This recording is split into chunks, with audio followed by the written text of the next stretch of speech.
Bonsoir à tous, nous sommes sur le canton numéro 7 de Capesterre-Belle-Eau avec notre binôme qui comprend ce soir Nita Serol, qui est greffière de profession. Elle a fait ses débuts en politique en 2001 avec Joël Beaugendre. De 2015 à 2021, elle a été conseillère régionale sur la liste d'Harry Chalus. Sur la liste de Joël Beaugendre, elle a poursuivi au municipal de 2020 où elle a été adjointe déléguée au logement et à la sécurité durant ce parcours politique. Daniel Corvis, lui, est retraité de la Caisse générale de sécurité sociale. Il est entré en politique en 2014, lui aussi avec Joël Beaugendre, et jusqu'en 2020.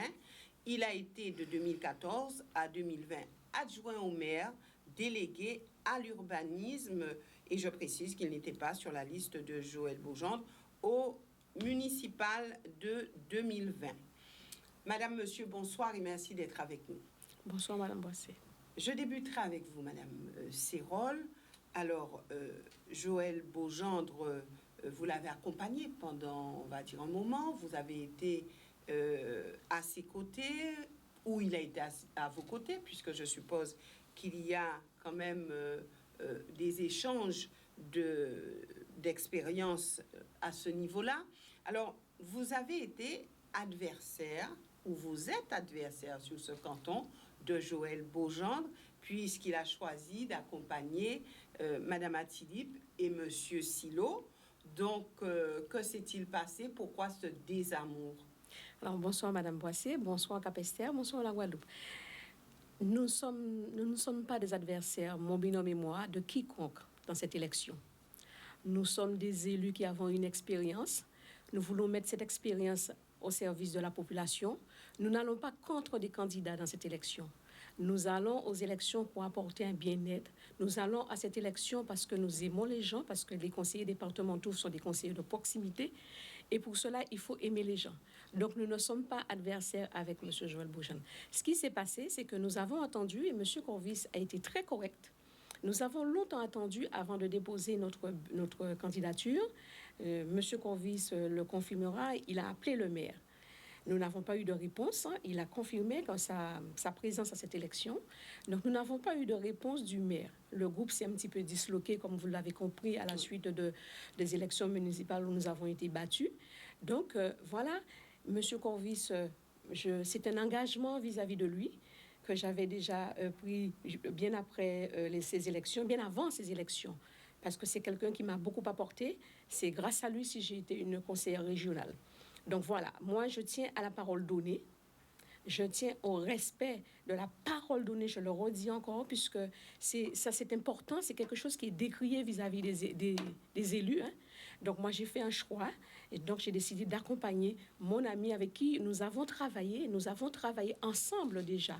Lorsque nous étions ensemble, donc au niveau de la municipalité, nous avons beaucoup œuvré ensemble et nous voulons continuer à le faire pour le bien-être des Capestériens. Est-ce que sur cette élection, vous êtes une femme meurtrie? Du tout, du tout. Vous savez, on apprend beaucoup de choses. J'ai été attaquée en tant que femme. Ça peut laisser des traces, vous savez, quand vous avez des enfants, des petits-enfants. J'ai été celle qui a été le plus attaquée lors de ces élections municipales. On m'a attaquée dans ma chair, dans ma vie privée, dans ma profession. On m'a traité de singe. On a fait beaucoup de posts sur moi, personnellement. Ça laisse des traces, effectivement. Vous êtes une femme, vous savez ce que c'est quand on attaque une femme. Et moi, c'est vrai que ce qui m'a étonnée, ce qui m'a choquée, c'est que ce sont des jeunes qui arrivent en politique, qui disaient vouloir changer la chose politique, faire autrement de la politique. Et j'ai été vraiment massacrée pendant ces élections municipales, alors que je n'étais pas à la tête de liste. J'espère que ce ne sera pas la même chose, que nous allons prendre de la hauteur dans ces élections. Et en tous les cas, mon binôme et moi, nous n'avons l'intention d'attaquer quiconque. Nous voulons apporter notre savoir, nous voulons apporter notre expérience, notre expertise à cette population capestérienne. Nous avons déjà commencé le travail et je laisse le choix à mon binôme de s'exprimer là-dessus. Alors, avant de passer la parole à monsieur, de toute façon, Corvis, on va faire une petite discussion, on ira sur les élections régionales. Alors, vous étiez sur la liste d'Harry Chalus. vous ne l'êtes plus. Là aussi, il y a eu un souci? Pas du tout. Je tiens à le dire, je soutiens fortement Harry Chalus. Madame Boissé, je vous ai annoncé quelque chose au départ, je tiens à la parole donnée. Le respect.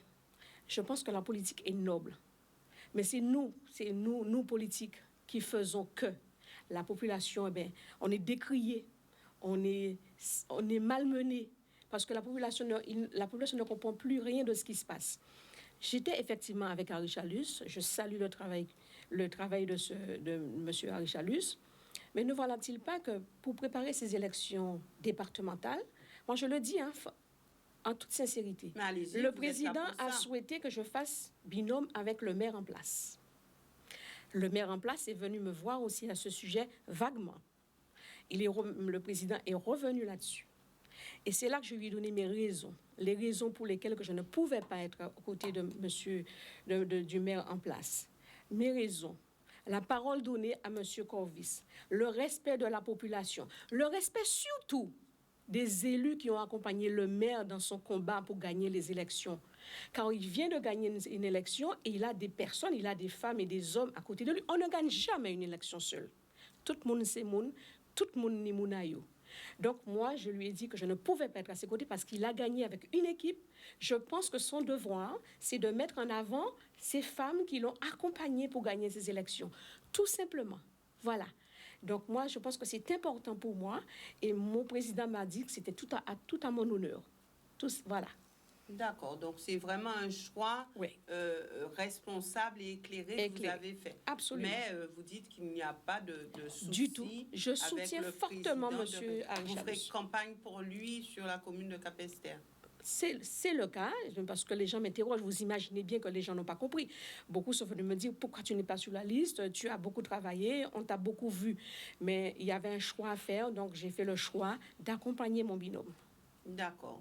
Voilà donc Monsieur Corvis. Donc aujourd'hui, vous avez à vos côtés une femme qui dit être fidèle. Vous êtes son amie. Elle vous avait donné une parole. Ça veut dire que ça fait un moment que vous aviez déjà décidé de vous présenter à ces élections départementales.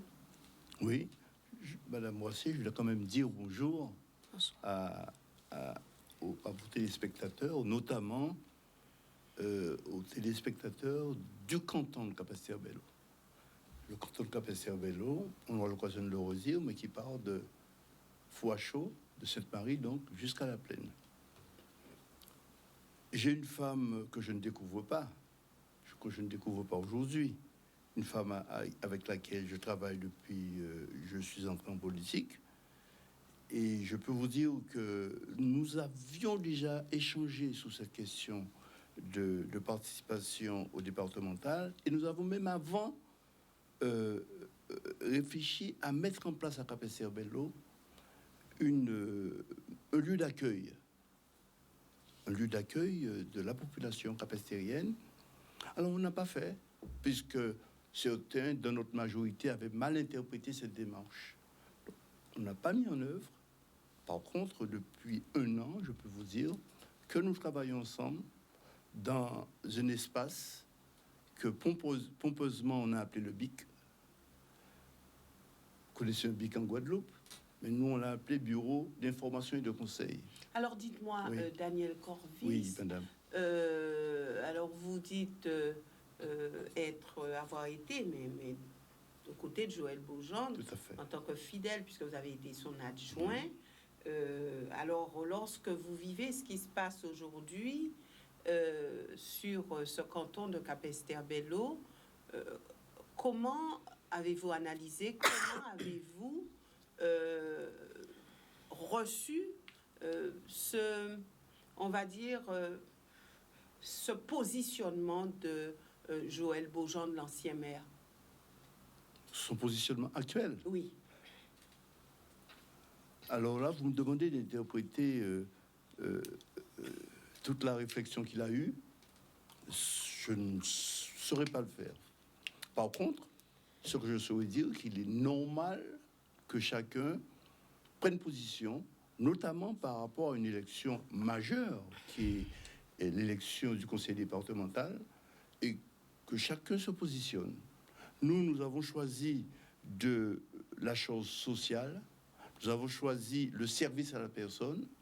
Il y en a d'autres qui voient autre chose, ça c'est peut-être leur problème, mais nous nous contentons, nous, de voir véritablement, de faire en sorte que l'habitant du canton de Capesterre ait à sa disposition des gens qui sont là, on leur téléphone, on vient les voir et ils répondent à leurs questions. Ça, c'est notre démarche.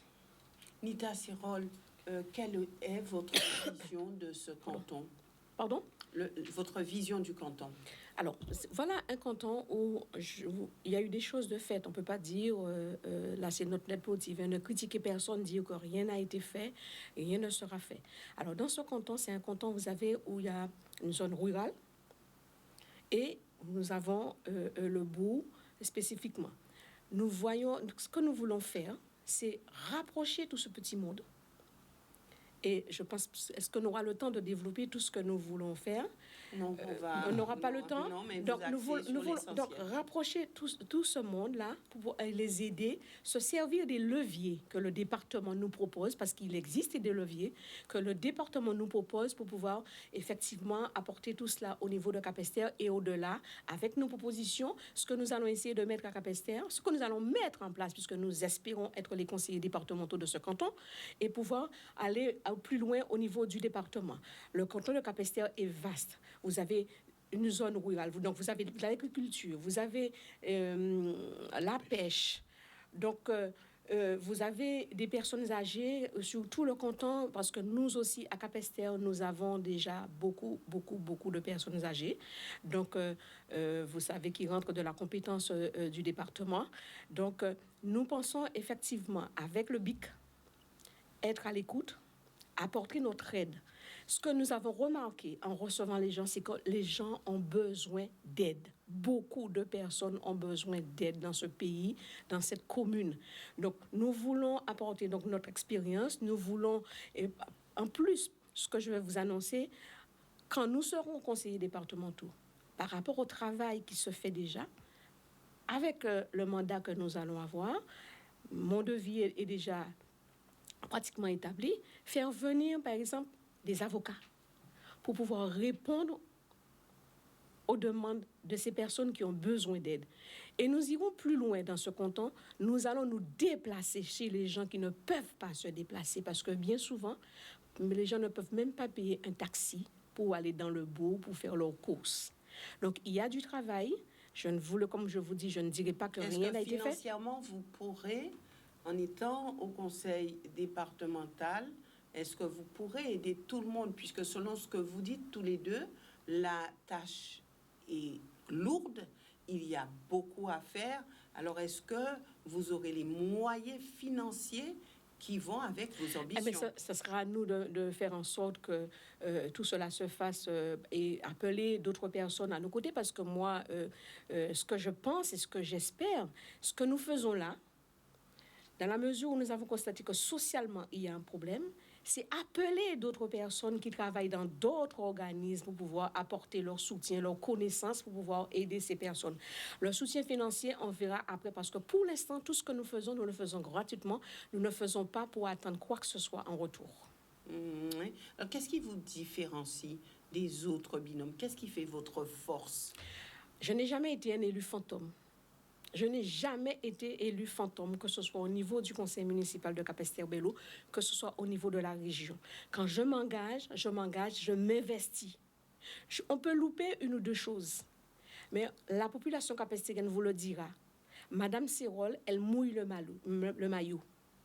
Et j'ai mouillé le maillot pendant plus de 15 ans avec Joël Beaugendre et les 5 dernières années avec M. Harry Chalus. Donc la présence est importante, parce que beaucoup vont venir vous dire que oui, je veux être ci, je veux être ça, surtout quand on a promis d'avoir un seul mandat, c'est important, d'accord? Moi, je ne promets rien du tout, je ne vais pas mentir à la population pour dire un non, mais mandat, ce n'est pas vrai, parce qu'après, on voit bien qu'ils sont en train de courir après tous les mandats. Je suis fidèle à mon engagement. Là, c'est la population qui pourra vous le dire à Capesterre-Belle-Eau. C'est vrai, elle est présente, elle a fait le job. Donc, je pense qu'on peut compter sur cela avec moi. Et comme vous avez dit, ma fidélité, je ne saute pas c'est exactement comme comme je vous ai dit, pour le binôme. J'aurais pu dire, voilà, je suis une opportuniste. Allez, hop, je saute pour aller avec le maire parce que c'est sûr qu'il peut-être qu'il va gagner. Non, j'ai préféré rester fidèle et surtout avoir des valeurs, mais surtout une conviction politique, parce que ça aussi, ça manque. Il faut avoir une conviction, parce que la population nous surveille, la population est perdue avec tout ce qui se passe. Quelle est cette conviction?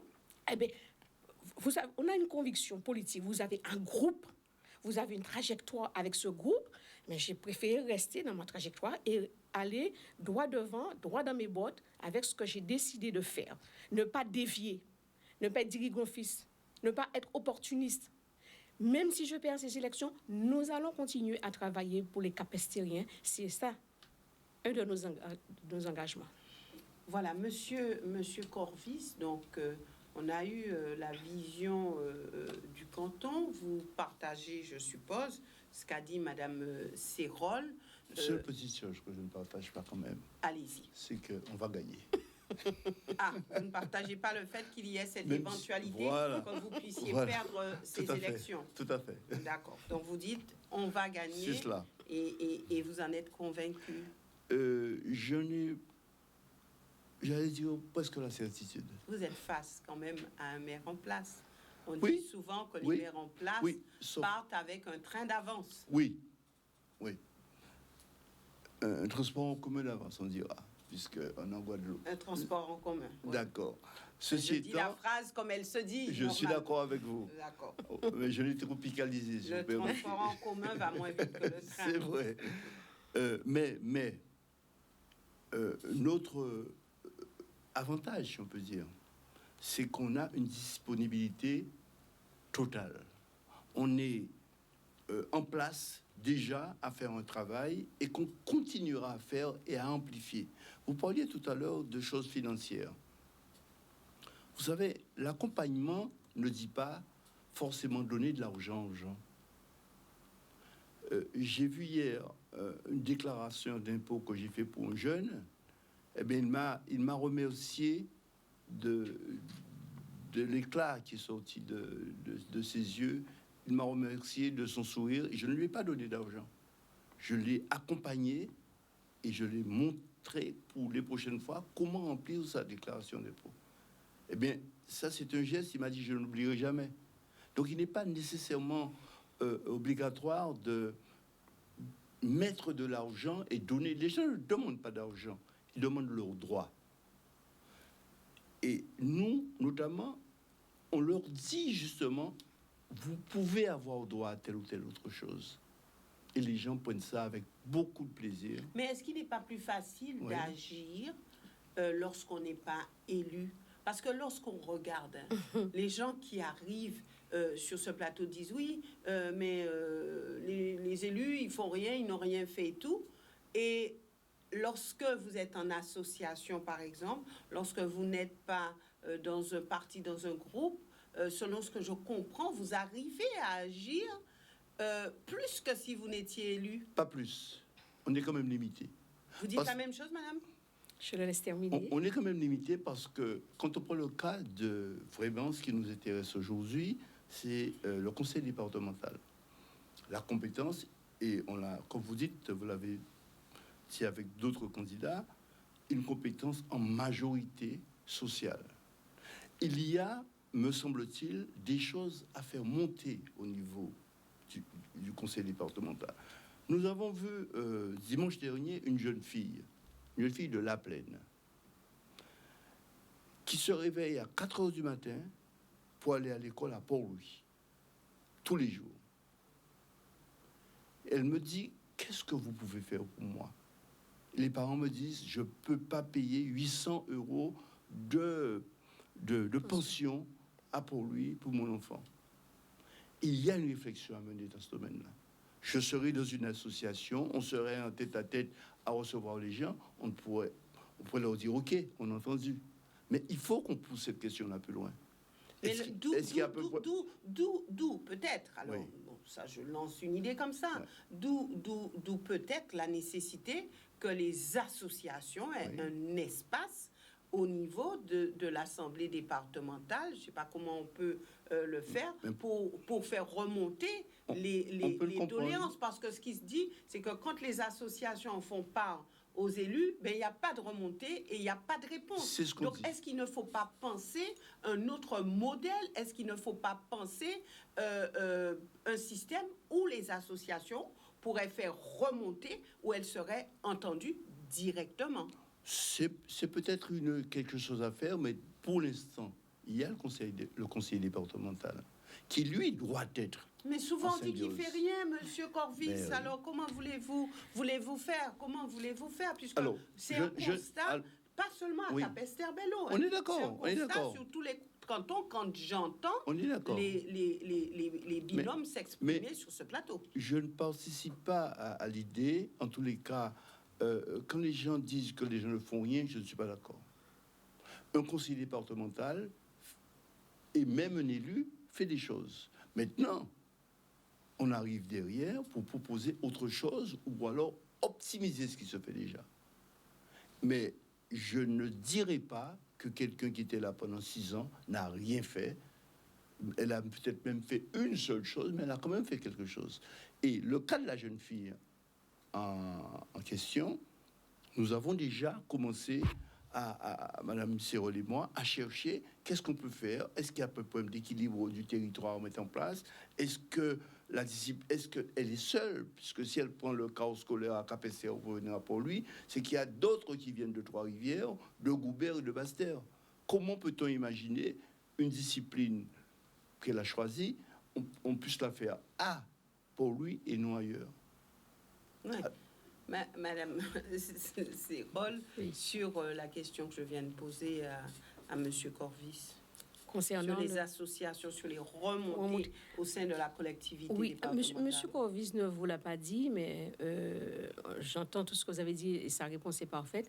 C'est que nous, justement, nous avons l'intention de faire cette réunion de tous les acteurs, réunir tous les acteurs dans le secteur. C'est exactement, c'est noté, hein, il a oublié de vous le dire, de réunir tous ces acteurs pour pouvoir discuter de tous ces problèmes. Mais du problème du plus petit, c'est-à-dire de la compétence, je reste dans la compétence départementale, qui, par exemple, pour les crèches, avec un bébé, après les collèges, cet enfant qui va au collège, puis après le lycée, et après, entre les deux, nous avons des problèmes infantiles, nous avons les problèmes de la délinquance, nous avons des problèmes qu'on va rencontrer tout au long du cheminement d'un jeune. Et donc là, nous avons pensé faire, comment on pourrait appeler ça, on a dit un Grenelle, pour pouvoir réunir ces acteurs, mettre tout cela en place et, comme vous dites, si bien faire remonter au niveau du conseil. Par contre, nous, dans notre démarche, ce que nous avons déjà commencé à faire, les gens ne peuvent pas dire que les informations ne seront pas remontées, puisque nous commençons déjà à travailler dans le but d'aider tout ce petit monde. Donc, il y a déjà des réponses, parce que en dehors de tout ce qui est social, mais nous avons aussi ma partie par rapport à ma profession. Donc, nous allons réunir nous avons l'intention de réunir tout ce petit monde sous notre égide, conseiller départemental de Capesterre-Belle-Eau, et apporter cela au niveau de l'échelle de la Guadeloupe. Car effectivement, on entend souvent que rien n'est fait. Mais je voudrais rajouter juste cela, Madame Boissé, c'est que effectivement, quand vous n'êtes pas encore élu, vous avez le temps de démarcher. C'est comme ça qu'ils disent. Vous avez le temps de voir du monde. Mais quand vous êtes élu, il faut être présent dans les assemblées. Et c'est là qu'est votre place. Et c'est pour ça que je vous dis, moi, personnellement, je n'étais pas une élue fantôme. Élue, mais présente dans toutes les commissions dont je faisais partie. Au niveau de la municipalité de Capesterre-Belle-Eau, il fallait pouvoir aller dans les instances, il fallait pouvoir aller devant monsieur le préfet, il fallait aller pouvoir défendre les dossiers de Capesterre, notamment la police qui devait disparaître. Donc, il fallait pouvoir répondre à tout cela. Donc, entre-temps, effectivement, on n'a peut-être plus le temps, mais là, ce que nous voulons mettre en place, nous aurons d'autres personnes à nos côtés qui vont recenser tout cela et faire en sorte que le travail soit bien fait pour Capesterre. Et les suppléants. D'accord. Et les suppléants.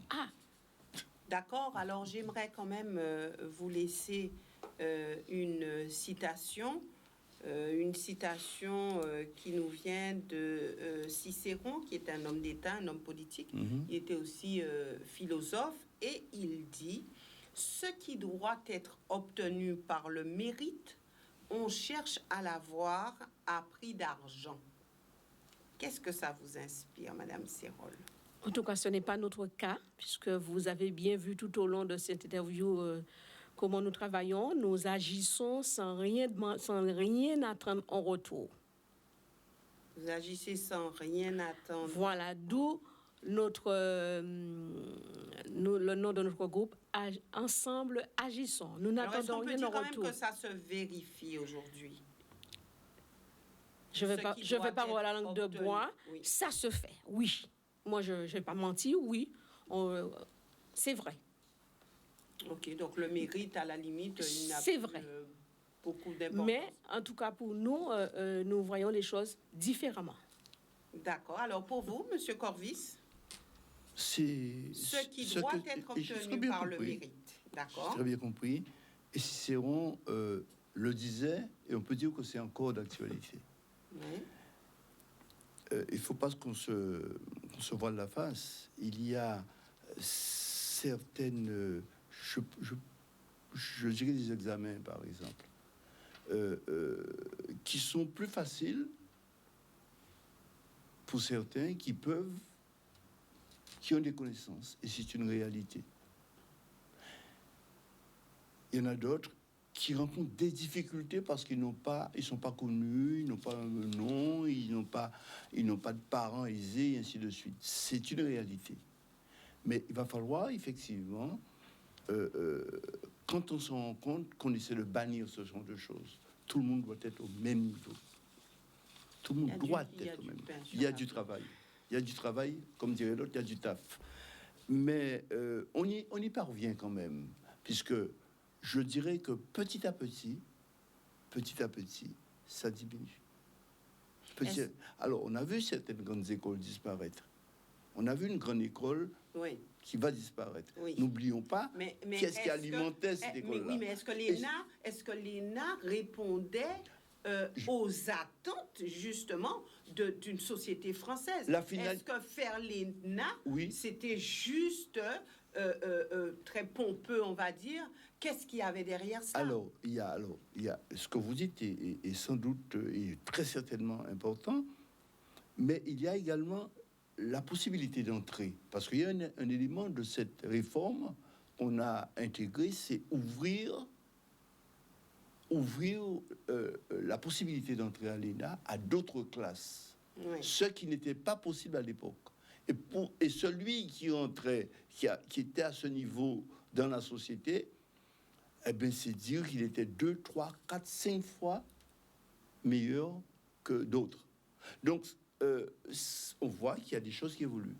Comme certains disent, c'était la crème de la crème. C'est la crème de la crème. Ceci étant, il y a quand même des connaissances extrêmement fortes à l'ENA. Et c'est pas pour rien que beaucoup de chefs d'État, beaucoup de ministres sont passés par l'ENA, ou d'autres, il n'y a pas que ça. Hein. Ouais. Alors, j'ai noté rapidement qu'il y a un préfet guadeloupéen qui a été nommé, vous l'avez sans doute vu, et sa femme guadeloupéenne est maire à Vaux-en-Velin. Ça veut dire que le mérite arrive à tout le monde maintenant. On ne l'obtient pas à prix d'argent. Voilà. Alors, nous avons vraiment très peu de temps, mais ça sera l'occasion pour vous de nous donner un engagement, puisque vous dites, nous sommes déjà sur le terrain, nous faisons aux côtés des personnes âgées, aux côtés des jeunes. Donc, un engagement sur quoi vous voulez peser au niveau de ces élections. Sur quoi pouvez-vous vous engager? Et engagement face à cette population égale promesse, égale action. Alors, déjà, rappeler, parce que nous ne l'avons pas dit, et c'est important, nous sommes 4, 2 titulaires, 2 suppléants. Donc, je rappelle, M. Maurice Pierre, qui est retraité, qui est le suppléant de M. Corvis, et Mme Chantal Veillandon, qui est ma suppléante. L'engagement, justement, le métier, retraité de la pêche. Voilà. Donc, mon engagement, en tout cas, c'est toujours respecter la parole donnée à cette population. Ce que nous avons déjà commencé, nous continuerons à le faire pour le bien-être de notre population. Nous le ferons avec amour, car je le rappelle, pour être de bons conseillers départementaux, il faut aimer les gens. Merci, Monsieur Corvis. C'est votre engagement. J'allais dire mes engagements, mais quand vous me dites me poser un engagement... Le principal oui. engagement. Rapidement, quand même, pour dire que la politique, c'est l'action, c'est également l'équilibre de la société et le développement de la société. Et le conseiller départemental a ceci de particulier, c'est qu'il est élu dans un canton, donc les gens attendent qu'il fasse des choses. L'engagement. Oui, et l'engagement va être la lutte pour que les handicapés et les personnes âgées, notamment, aient un mieux-être. J'aurais souhaité à un moment donné qu'on travaille à ce que ces personnes-là aient le transport gratuit. Transport gratuit. Voilà. Voilà, en tout cas, merci à vous, oui, d'être venu sur ce plateau. Ben, le travail va continuer sur le terrain, Madame Sérol. Et puis, écoutez, merci d'être venu sur ce plateau. Merci aussi à vous, téléspectateurs, de nous avoir suivis. Rediffusion demain à 9h30. Et puis aussi, n'oubliez pas de vous orienter vers le Facebook de Canal 10 ainsi que sur YouTube pour revoir ces émissions. Excellente soirée à tous. Merci.